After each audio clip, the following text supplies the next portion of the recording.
Hey, hi, hello. Welcome to Diana Emerson. Today we're listening to Murder Under the Friday Night Light, and this is a killer's secret play.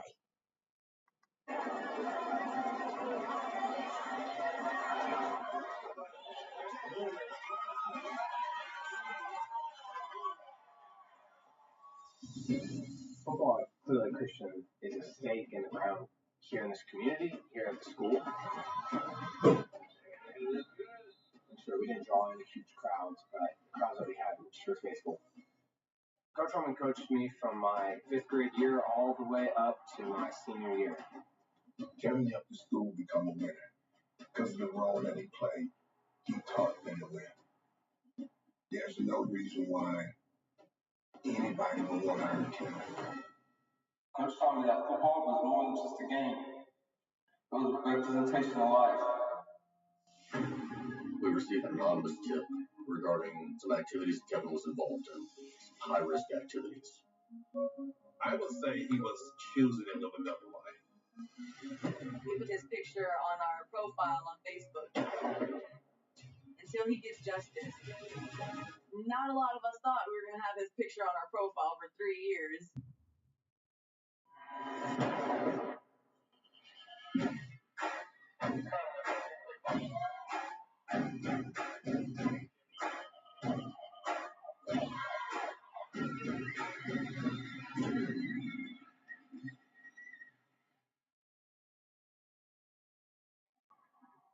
It was Friday night lights at Clear Lake Christian School. Band was playing, the cheerleaders was there. And I can remember that night. The first game of the season is definitely a big deal. The boys been practicing all summer and they want to show everybody what they can do.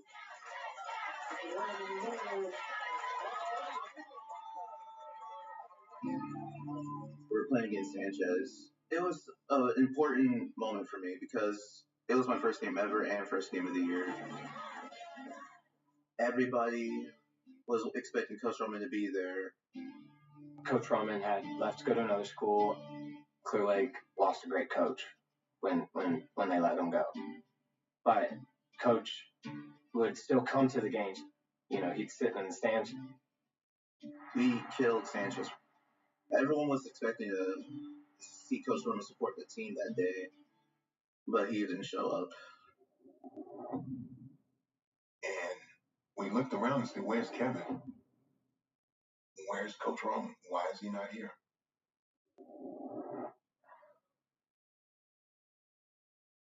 September 1st was the last time I physically laid eyes on Kevin. We were talking about the upcoming Labor Day weekend, getting together, hanging out by the pool. And as the coming days went, just reaching out and not hearing back. It was just strange. It was just weird, right? I thought, oh gosh, let me just get over here and check on them. We're country boys, so we get up and go check on people we don't hear from after a while. And I drove across town, and I remember it was a sunny day. There was not a cloud in the sky that day. And as soon as I turned down Kevin's street, everything became gloomy.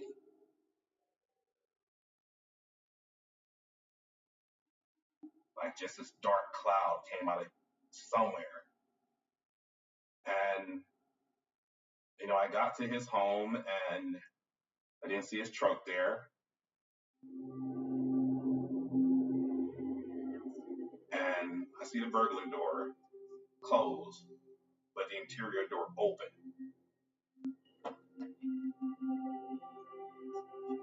Gosh, as I got out of that car,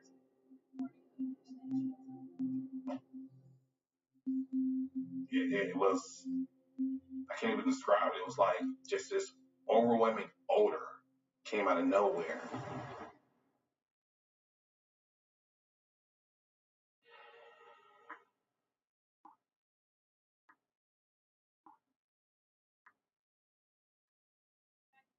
Russia reach a ceasefire for the conflict in Syria.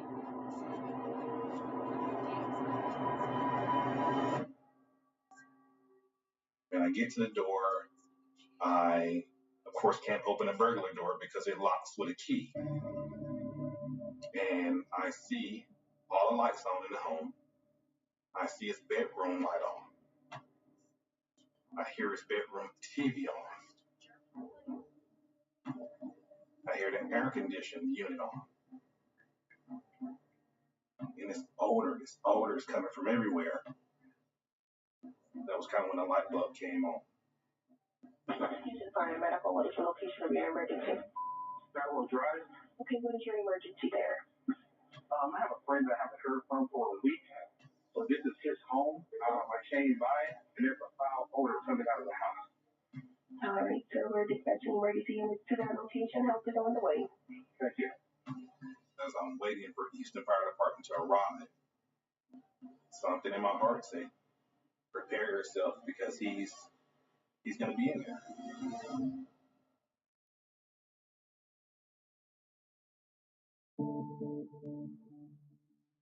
We grew up in Tallulah, Louisiana. Kevin was a very giving person, and giving really runs in our family. That was set as a tone through our father.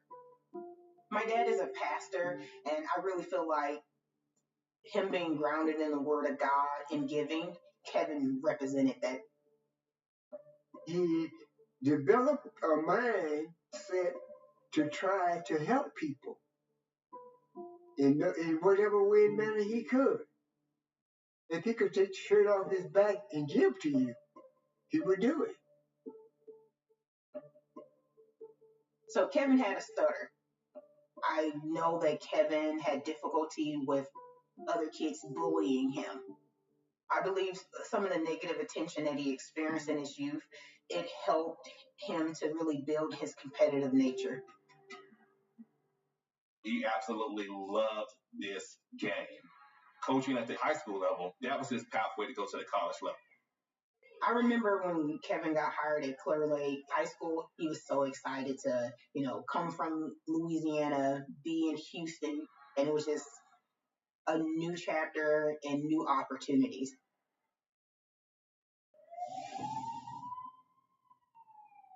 On September 10, 2016, we got dispatched to a call for a welfare check.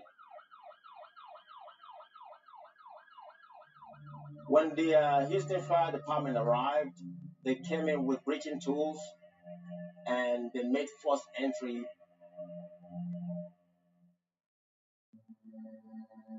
The living room appeared to be like in a disarray. Items of food laying around, cups, drinks.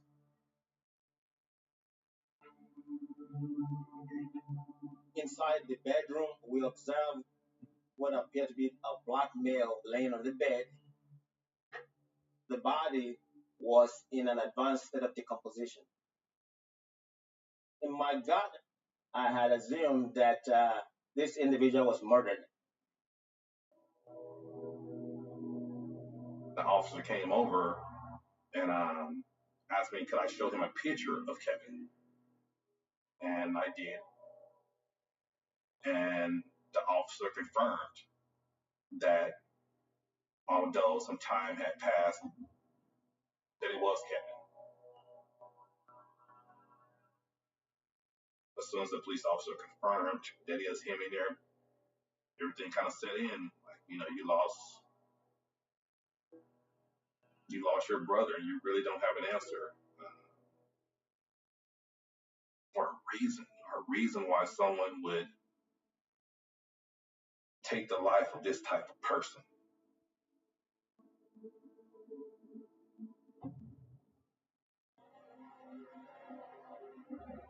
The house itself was in disarray, but it does not suggest any sign of struggle.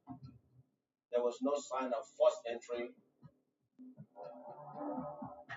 The victim's wallet was there and it was in plain view. There was electronics in the house, televisions, things like that normally you would expect a burglar to take.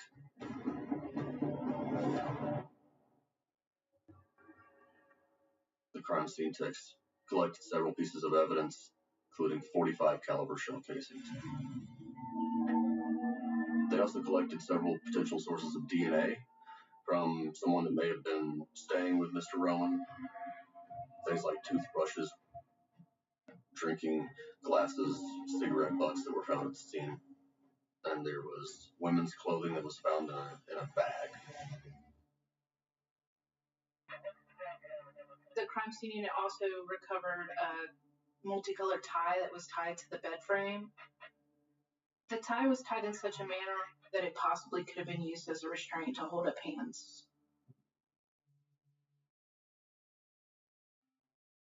Because of the large police presence at the house, neighbors, of course, would come out. I saw at least 50 people suddenly appear on this scene that I had never put eyes on in my life. It was very uncomfortable being around so many strangers in that moment and just hearing the whispers in the crowds of people. I actually was at his house. I remember asking the detective, "Hey, where's his Jeep at?" And he says, "I don't know. It's not here." Kevin's vehicle was missing, as were his car keys. He had a very unique, large keychain, and there was also no cell phone that was recovered.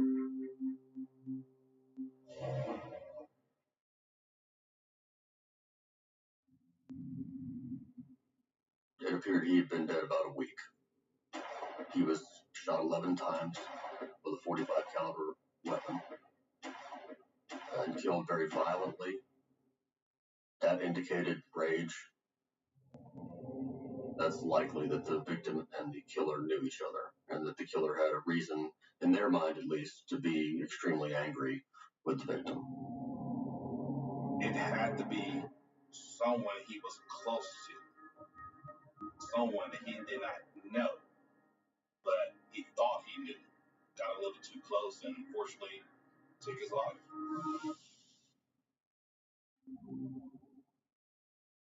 Students at Clear Lake Christian School today are mourning the loss of beloved football coach Kevin Roman. HPD responded to a welfare check at Roman's Sunnyside home on Saturday. They discovered the 39-year-old coach shot to death. We've actually had a lot of kids in counseling today. There's not a single coach at this school, including myself, that is more loved than Kevin Roman. Clear Lake Christian Academy is a school where everybody's family.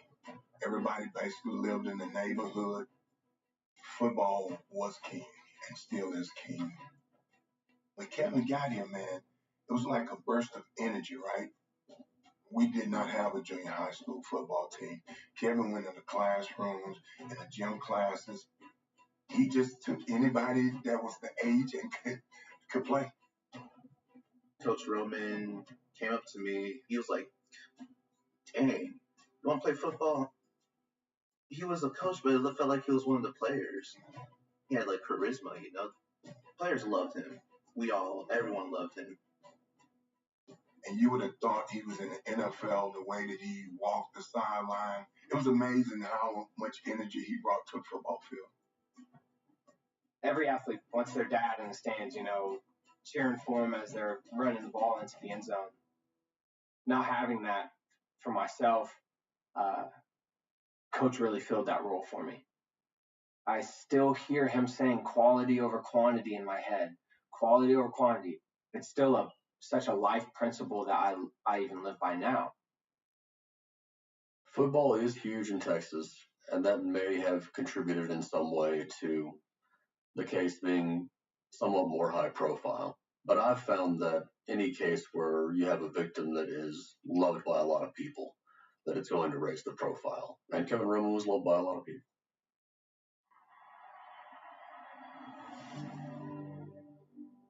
I remember I was coming to pick up my kids, and Kevin was working out front as the crossing guard, and he came up to my window as I pulled up, and he says, "Hey, Coach, they didn't renew my contract."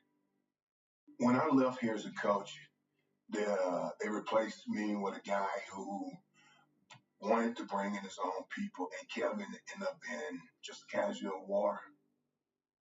Kevin was upset because he loved his school. He loved the people here. He loved the kids here. Kevin found another opportunity, actually a few months before his passing with the KIPP Academy, but Kevin was still affected by losing the job with Clear Lake. It was a small thought in the back of, I think, all of our minds that maybe his death had to do something involving, his coaching. It wouldn't be totally off the books that somebody would be so upset at something he did that to make that kind of decision.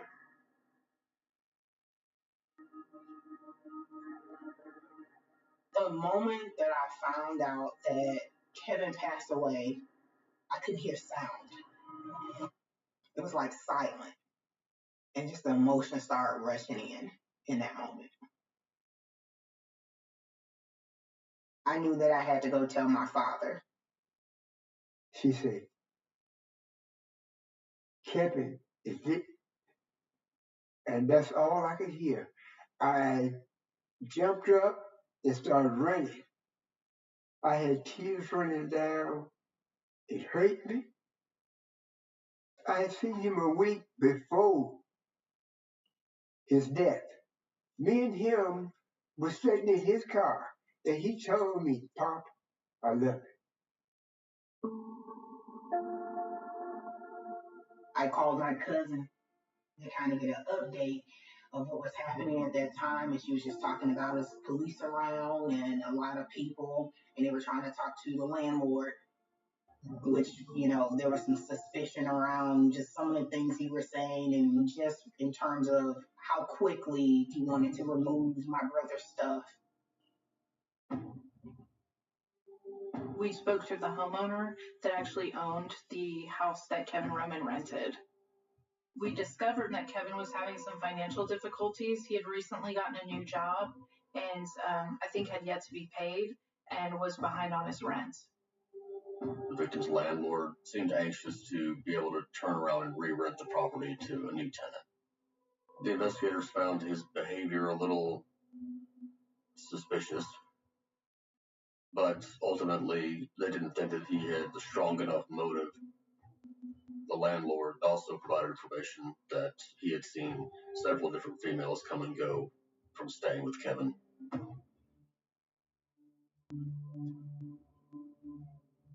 Almost immediately after, when we found out, we went to the house to leave flowers and stuff at the door, flowers, candles. And when we did, the landlord had already tossed a lot of Coach Roman's stuff on the curb. And some of that included, we saw like ladies' clothing. So that was kind of one that like piqued our, well, if the lady was living here, how was he missing for however many days? I remember there being some rumor of a possible girlfriend or something because people knew that someone was living with him. And we were like, it's this girl.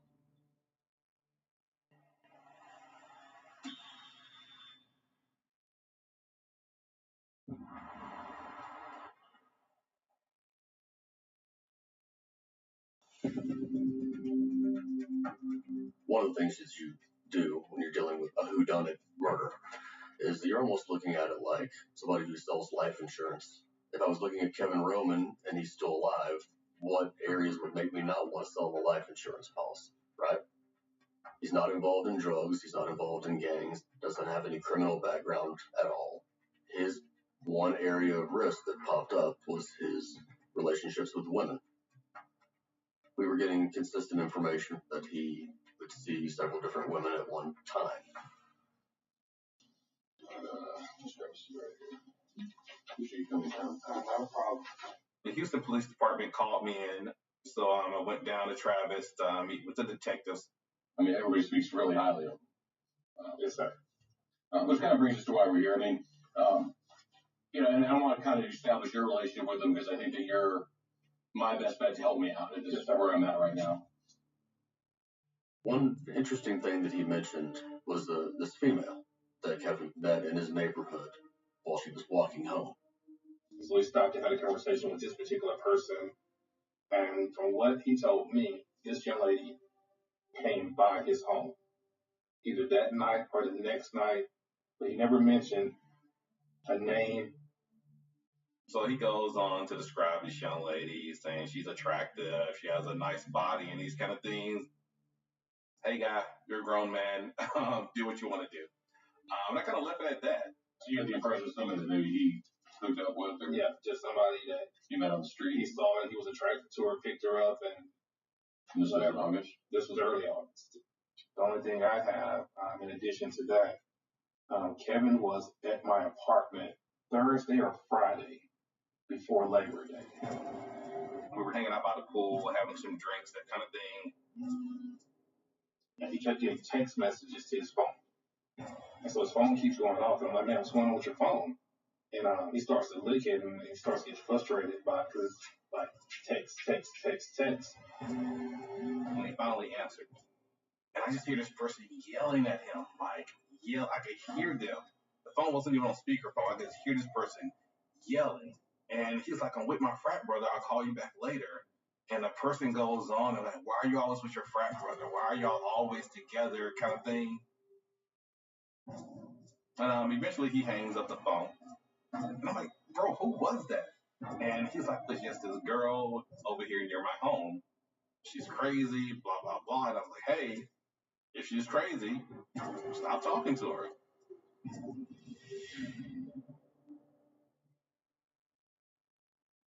I didn't know Kevin to have anyone living with him, but as I talked to the neighbors and just talked to the people in the community, they kept referencing some woman that was driving his Jeep in and out the house. I have no clue who that person was. The killer didn't seem to have had their own transportation because they had a need to take Kevin's vehicle. They didn't take other items. They took the car. The investigators were interviewing associates and friends of the victim to learn about his lifestyle, and a friend of his named Chad Castro came forward. How long have you known Kevin for? I know him for like a year, almost 2 years. During his interview, he revealed to the investigators that Kevin had been involved with a female named Faradia Jerome. Vila came over there looking for Kevin. Were you at Kevin's house? Uh-huh. It was just me over there. She came over there and talked about where Kevin at. He owed me some money. According to Chad, Faradia Jerome had made some angry posts on Facebook about Kevin Roman. She made a post talking about, what would you do about somebody that owe you money? Right? How would you handle it? And then she even called him out on it. And then a couple of weeks later, he did. He had noted that the post appeared to have been taken down after Kevin was killed. Did he hook up with her, and were they together? He said she lent her money, or lent him money, but I know she stayed there at one point that he said. So she stayed there at one point at the house? Yeah, stayed there at one point of the house. The detectives were able to get information that she was in jail at the time that the murder would have been committed, and they were able to confirm that. So they excluded her as a suspect based on the fact that she was incarcerated at the time.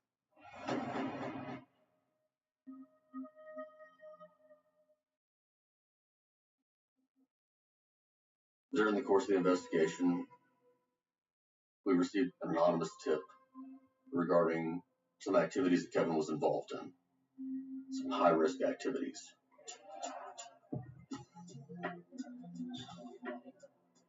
Kevin would frequent certain types of clubs here in Houston. From what he shared, they're just clubs where people may be more free in how they express themselves. But I did hear through the grapevine, these were swinger parties. He is at a Christian academy. His nightlife activities had to be kept behind the scenes. I don't think necessarily swinger is the right word for it. I think he was just casually dating multiple women. Was there an upset spouse or boyfriend in the picture?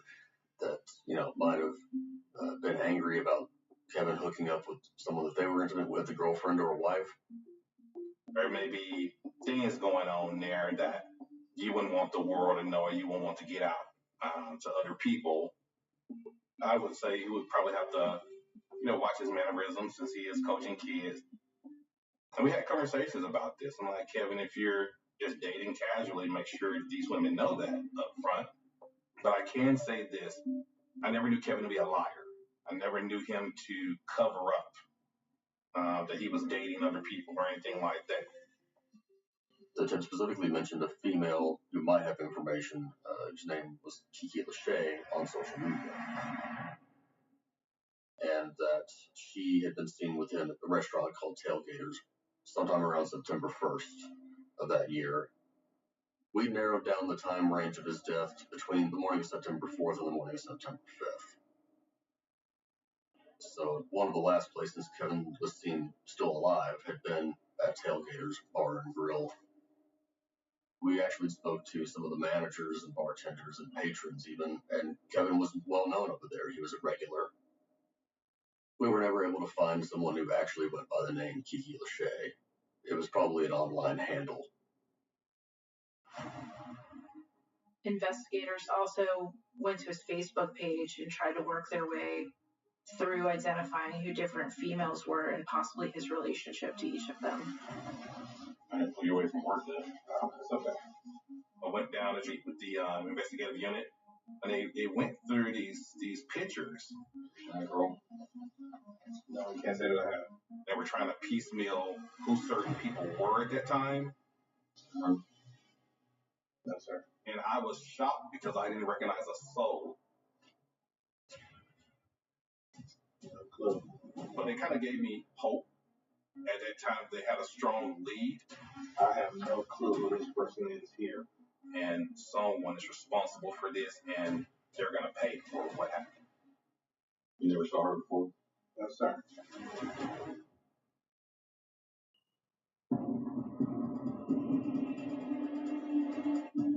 The investigators were searching for Kevin Roman's car. It was obviously important to the case as they believed the person that killed him may have left in the vehicle. The car dealership that had sold Kevin Roman his vehicle had actually installed a GPS tracking device. Using the GPS coordinates provided by the dealership, they were able to locate the Jeep Grand Cherokee parked at an apartment complex.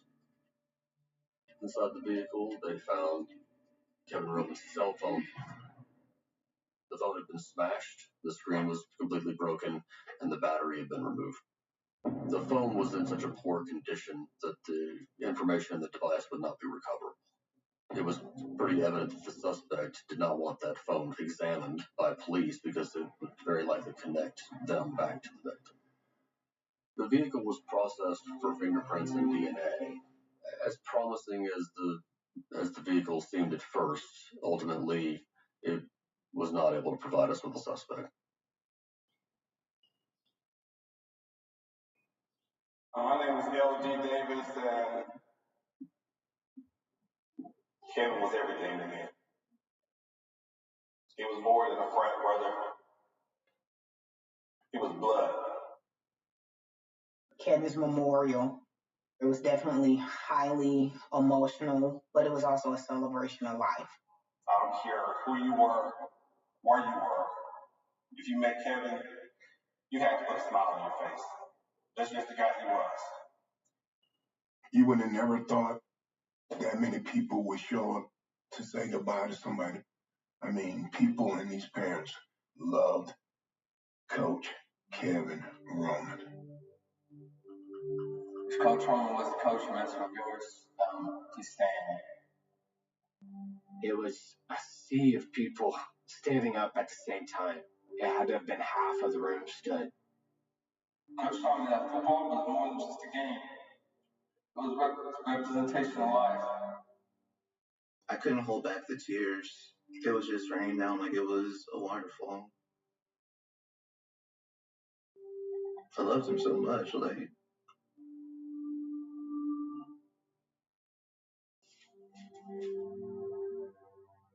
We had the little balloon release, and I think that's kind of whenever it hit me and it made me mad. It made me mad at the person that did it. And you could see that in all those kids' eyes. They were crushed. They were broken.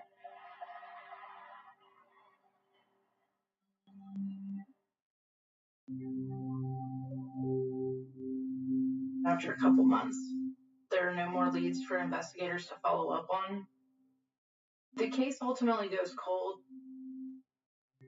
When the investigation started to stall, it was as if, is it even a priority? You know, what's going on? I remember a lot of us saying, okay, we're going to put his picture on our profile on Facebook, you know, just as until he gets justice. Not a lot of us thought we were going to have his picture on our profile for 3 years.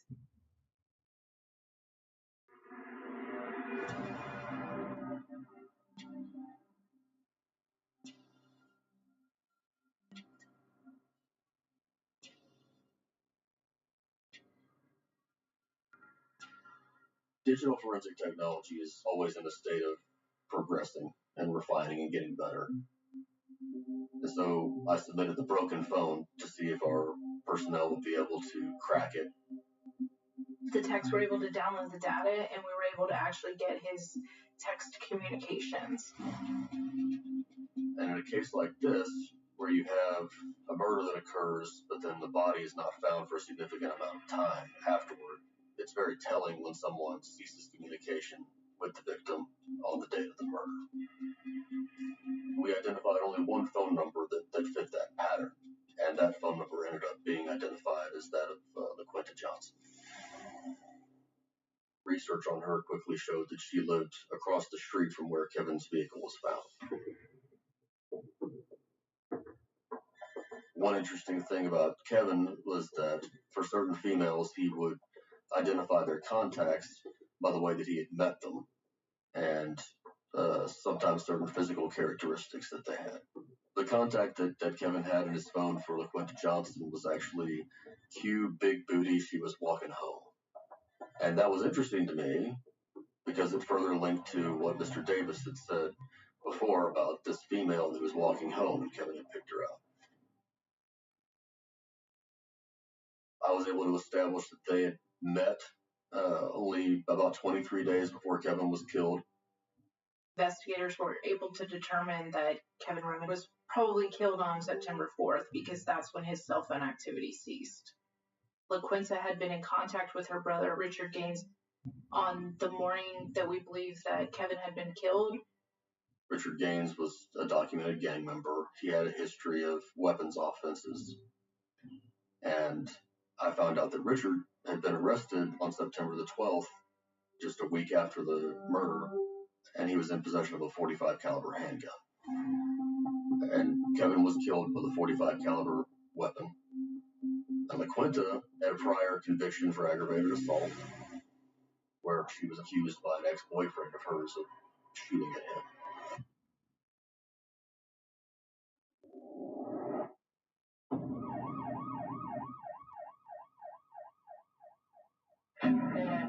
Richard Gaines was pulled over. He had consented to a search of the car. And during the search of the vehicle, the officers found a .45 caliber handgun.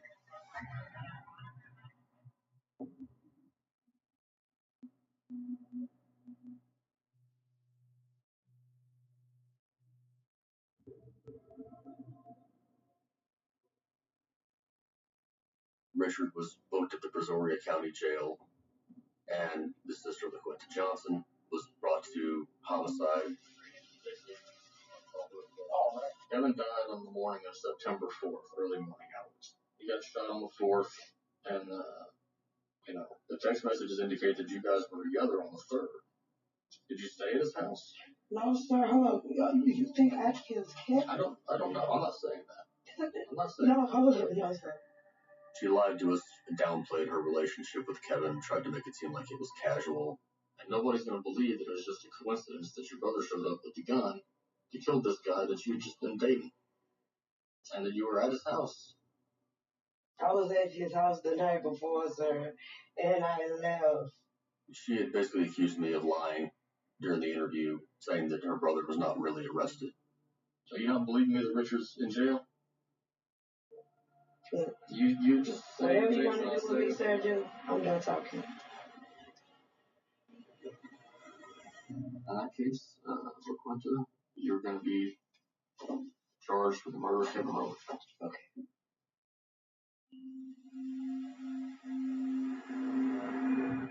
I brought her a picture of her brother's booking photo. Just wanted to show you one thing before you go. Say I think I'm a liar. To the file date, and then I left the room.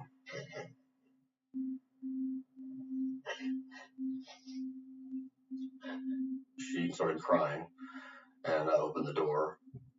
My brother didn't have nothing to do with it.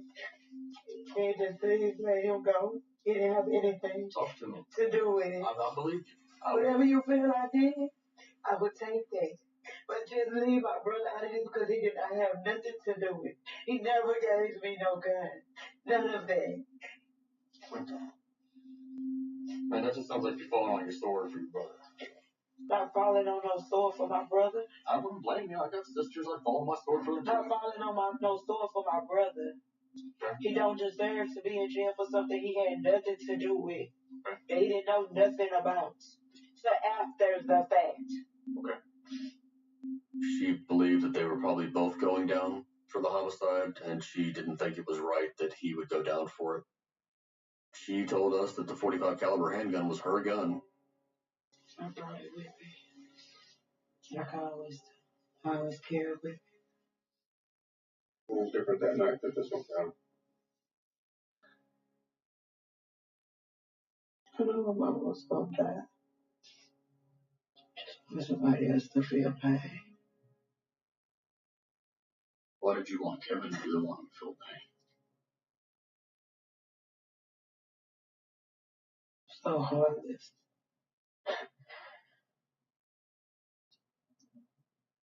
Man wasn't nothing but sweet to me.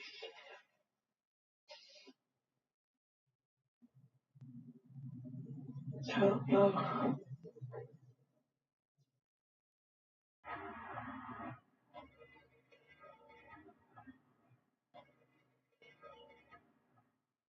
I stood over him and shot him in the head 7 or 8 times.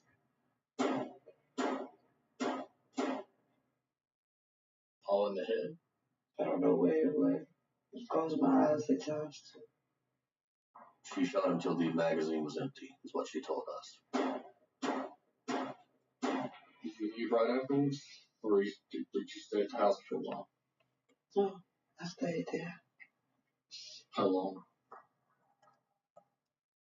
10, 15 minutes. What were you doing? Making sure he was dead.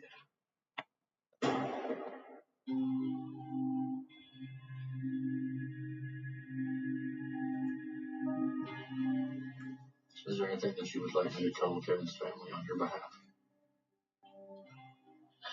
I'm sorry.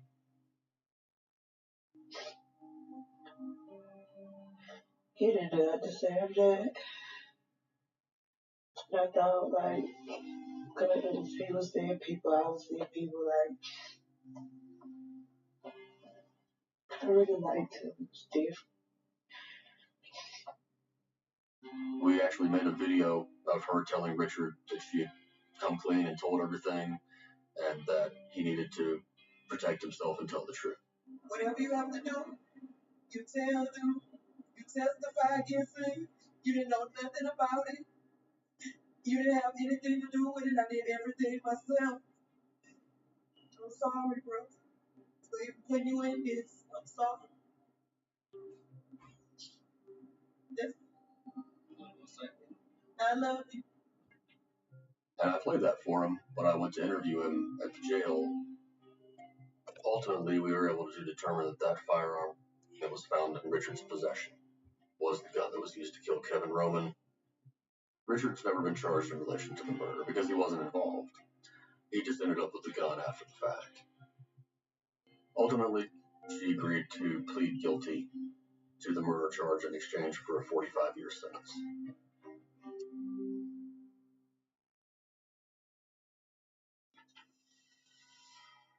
Told them the truth. I told them I liked him more than he liked me. And when we found him, I think the pain on the head. Right? And it's good on him when he didn't want to just make it official with us. I lost my mind. The truth. Right? And it shall set you free.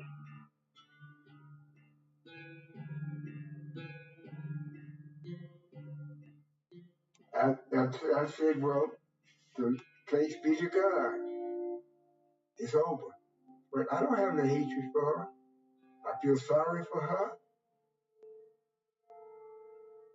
What I miss most about my brother is the ability to talk to him, laugh with him, for him to encourage me in my walk as a single person in God. And I don't have that right now. So it was hard for me when he passed away. She took away the school's soul, the heart and soul of the school. If I could leave any final words about Kevin Roman, I would say this: to take his energy, take his compassion for people, and let that be a part of you. That is the greatest way to honor him. Kevin loved anybody regardless of color, gender, relationship status, pronouns, whatever it was. Kevin loved people. He had that kind of impact where you just wanted to be a better person around him. His legacy is his love for the students of the school. And before it's all said and done, somehow, some way, I'm going to have that football field named Roman Field. Don't look like much, but it's where Kevin loved to be.